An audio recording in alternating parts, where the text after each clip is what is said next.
So is Hacker, or aka Anonymous, that bad? Does it deserve a 0% rating on RottenTomatoes.com?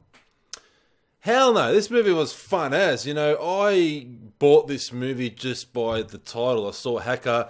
I grew up with computers. I love computers. I love the internet. I love fiddling around with all sorts of things on the World Wide Web. So whenever I see Hacker or anything that's related to hacking, it definitely sparks an interest, and I will watch that film, TV show, anything related to it.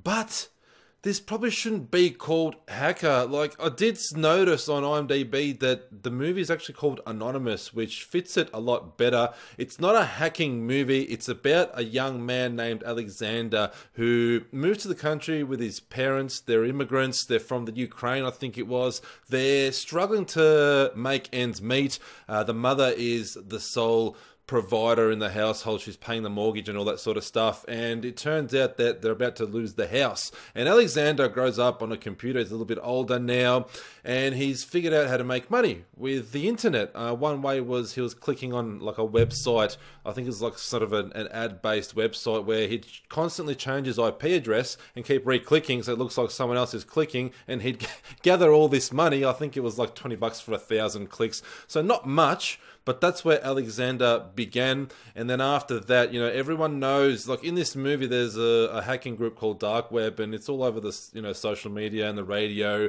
When Alexander goes out to get a coffee, there's like this whole thing about Dark Web, you know, in the background on the radio or on the TV in a diner. Like, so we're pushed to know this Dark Web hacker group that's within the movie, and Alexander actually goes to their website and joins, and basically it's a ranking system, so you have to sort of do things to show them that you're a hacker or you're worthy of you know, being a member. And he starts off with a simple credit card trick with a guy from school, and he gets ranked up slowly on this website. And then from there, it's definitely a very modern day Catch Me If You Can type of film, but instead of checks, they're using credit cards and fake credit card numbers, you know, stuff like that, to buy products online and then sell them. Now, the movie starts off just showing Alexander and how he learns, you know, the basics of the World Wide Web and the basics of hacking and getting fake credit cards.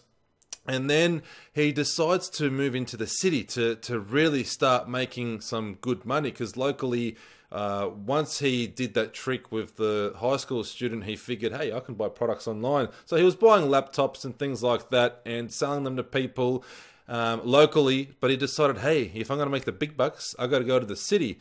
In the city, he obtained some really awesome watches. I think there was 3 of them. You'll see them playing in the background in the trailer. 3 watches, and I think they're 15 grand each, and he's trying to sell them for 10 grand a pop, so 5 grand less, but he's got no contacts. The store owners will not have a bar of him. They just shoo him away. Some of them are calling the police because obviously they assume that the watches are stolen. How does his kid have such expensive watches? And that's where the movie probably becomes really good, when he meets Sai, the streetwise black market dealer. Sai is really awesome. When the two meet, I really had a good feeling about this movie. It really had a good feeling to it, good vibes, and I thought we were definitely on the right track for a good film. That's probably the peak of the film, when Sai meets Alexander and they get to know each other and they start doing little scams and stuff like that. Sai has the contacts, and this guy's got really great, unrealistic contacts, I tell you. He knows nightclub owners, strippers, pawn shop owners.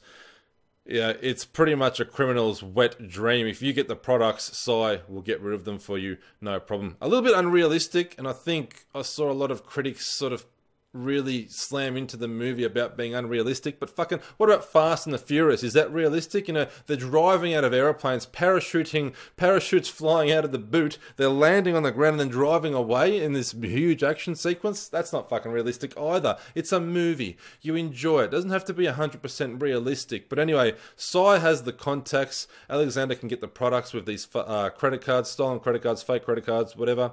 And the two make an awesome team. The movie changes pace when Kira comes along. So instead of the 2 of them, there's 3. She's another like hacker type with a lot of skills, and she's part of Dark Web.